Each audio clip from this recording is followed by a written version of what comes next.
Once you start receiving user reviews, it's important to know how to respond. Some important things to keep in mind. If you decide to respond to a review, whether good or bad, always be courteous. Don't ask your customers to review your business, just say, find us on Yelp.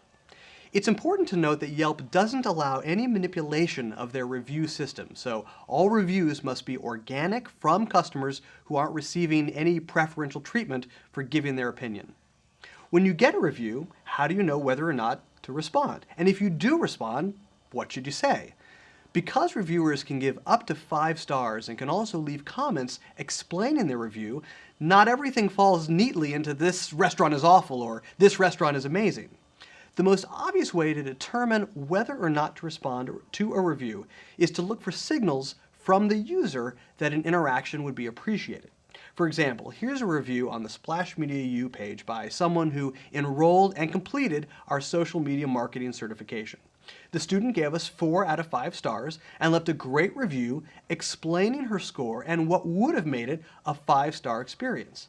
This is the perfect opportunity to write back and thank this user for her input and even comment on her suggestion if it's reasonable and makes sense. A different type of signal to watch for is an unhappy customer whose tone leaves the door open for you to make the situation right. For example, here's a 2-star review for a taco restaurant in Dallas. This restaurant actually has a 4-star average out of 87 reviews, but this customer says, "So disappointing, bland food, expensive chips, and not great salsa. Nice people, no kids meal. Wanted to like them." And there probably isn't much the restaurant can do about what this customer thought was a bland meal. However, the restaurant could potentially address the price of the chips or the lack of a kids meal, even if it's just to write back to suggest how the customer could request a smaller sized entree for kids that might not be listed on the menu. What makes this review perfect for a response is that the customer did find at least one positive thing to comment on, so she might be open to a return visit depending on the circumstances. When would you not want to reply? If you get 5-star glowing reviews every day and there's nothing to say beyond "thanks for your business," don't feel obligated to respond. But if there's something specific about the review that you feel moved to comment on or correct, do so. We'll talk more about this in a minute. You also might not want to reply if a review is negative beyond repair. It's very easy to let a negative review feel like a personal attack. It's your business that you've worked hard to grow. Don't let your emotions get the best of you and reply in anger, which will only do more damage. And definitely don't reply to someone who is negative just because.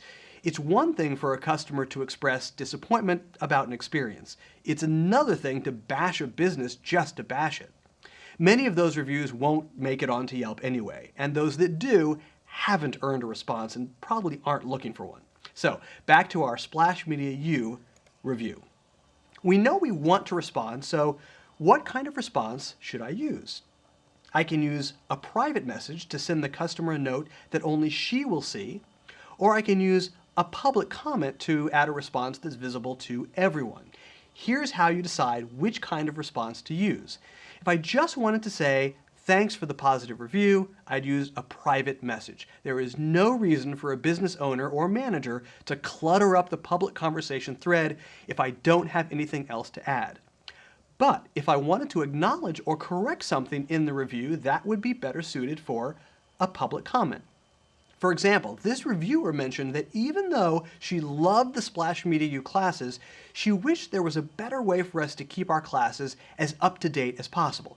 Of course, that's always something we strive to do, but what I could say in a public comment is something like, "Thanks for the positive review. One way to make sure you have the most up-to-date info is to check out our blog."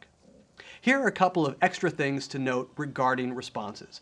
Before you submit your first private message or public comment, Yelp will ask you to upload a photo. This isn't a photo of your business, it's a photo of you. This is a great way to make these responses more personal and genuine. Also, to reduce spam and unnecessary content, Yelp limits you to 5 private messages and 3 public comments per day. It's tempting to try to address every single critique, but use discretion and your best judgment.